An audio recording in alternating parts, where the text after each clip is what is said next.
Oi pessoal, tudo bem? Hoje nós vamos falar um pouquinho dos impactos da Revolução Industrial no cotidiano das pessoas, principalmente na Europa do século XVIII.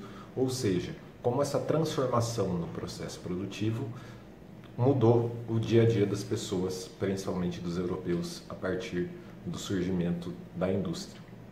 O que a gente sabe? Que antes da Revolução Industrial, ou antes do surgimento da indústria moderna, a produção era realizada basicamente de duas formas. Ou os produtos eram feitos de forma artesanal, por meio do artesanato, ou através ou por meio das manufaturas. O que a indústria modifica, o que a indústria transforma nesse processo produtivo? A partir da introdução de máquinas e da divisão do trabalho, cada trabalhador passa a fazer apenas uma etapa do processo. Ou seja, o processo produtivo não depende mais de uma única pessoa. Isso dinamizou a produção e fez com que o número de produtos aumentasse consideravelmente.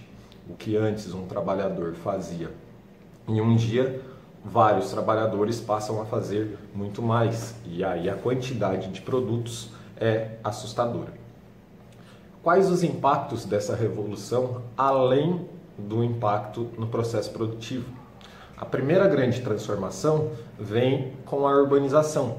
Por quê? As indústrias se instalam nas cidades e muita da população rural vai deixar o campo e vai para as cidades no sentido de procurar emprego nessas novas fábricas, ocupar esses novos postos de trabalho. Só que com essa mudança muito rápida, a cidade não tem condições ou não tem infraestrutura para absorver toda essa demanda de população. E aí o que acontece? As cidades se tornam superlotadas, as condições de moradia, as condições de saúde e de higiene são extremamente precárias, certo? Ou seja, a urbanização com a Revolução Industrial se dá de maneira desorganizada. Segundo ponto, em relação ao trabalho, ao dia a dia. Como a indústria é algo novo, está surgindo nesse momento no século XVIII, não existe nenhum tipo de regulamentação para o trabalho.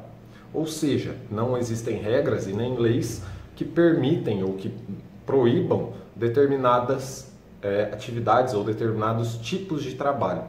Nesse contexto, os salários pagos para os trabalhadores são extremamente baixos, os salários baixíssimos, eles ganham muito pouco.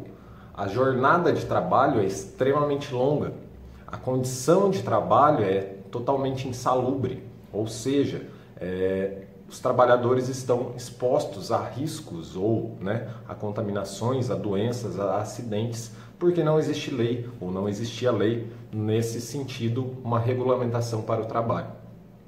Com toda essa situação caótica de trabalho, de não ter lei, de não ter regra, trabalhos, jornadas de trabalho de 12 horas, 16 horas, crianças com 5, 6 anos de idade trabalhando nas indústrias, mulheres grávidas, todo mundo nessa situação, começa ou surge uma indignação desses trabalhadores, que a gente vai chamar de operário.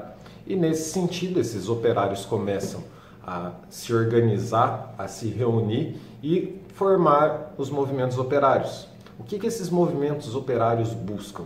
Eles vão procurar criar ou trazer legislações, criar leis, cobrar do governo que sejam adotadas medidas no sentido de melhorar as condições de trabalho. Uma regulamentação, por exemplo, de jornada de trabalho, o quanto nós vamos trabalhar por dia. De salário, o salário mínimo, o que seria o mínimo necessário por dia, regulamentação de trabalho ou a proibição do trabalho de crianças, questão das férias e do descanso semanal, uma série de cobranças vão ser feitas por esses movimentos operários.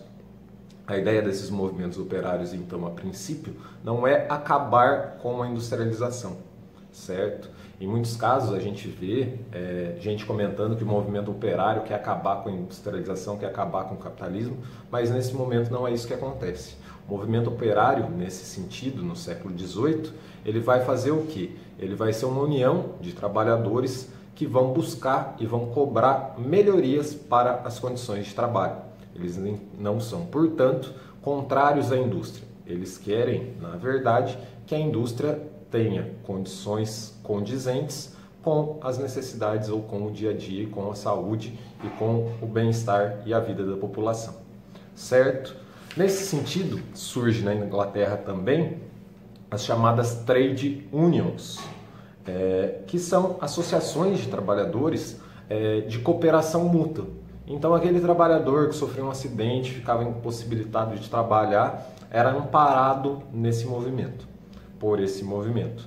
E esses movimentos, essas lutas operárias, esse movimento operário, junto com as trade unions, vão dar origem ao que hoje nós chamamos de sindicato. Então, qual é a ideia? O movimento operário, descontente com as condições de trabalho, vão cobrar dos políticos, vão cobrar do governo e dos empresários melhores situações. Não é, portanto, um movimento contrário à indústria. É um movimento que busca direitos, é um movimento que vai buscar melhorias na condição do trabalhador. Por hoje é só, pessoal. Obrigado, até mais.